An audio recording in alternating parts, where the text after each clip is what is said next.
Fan les coses des d'una oficina allà i pam, pam, i ja està. I com que els pagesos som els ignorants i ens poden carregar les culpes de tot.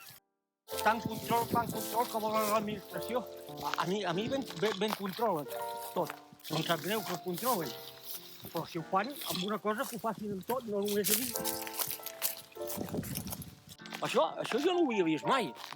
Però no fan res perquè no... està tot prohibit. O sigui, tot el que es feia abans per mantenir els boscos, ara mateix està prohibit. La mateixa administració recolza que no es pugui entrar a buscar llenya, recolza que no es puguin cremar marges, recolza que no es puguin netejar rieres. Jo crec que amb la viruta que es trauria es pagaria un tant per cent molt elevat de la feina que faria. Els conills aquest any m'han fotut almenys 5 hectàrees de cereal.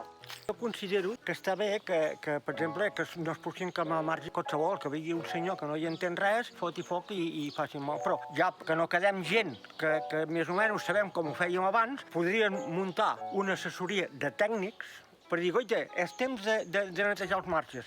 Vindrà aquest tècnic i farem aquesta part, vindrà aquest tècnic i farem l'altra. Hi ha molt més mèrits avui, per exemple, tenir una cuba d'aigua allà al costat per si fa falta, no sé. Quan anem a cossejar aquest any, això sí que és una cosa que m'agradaria que ho diguéssim a l'administració.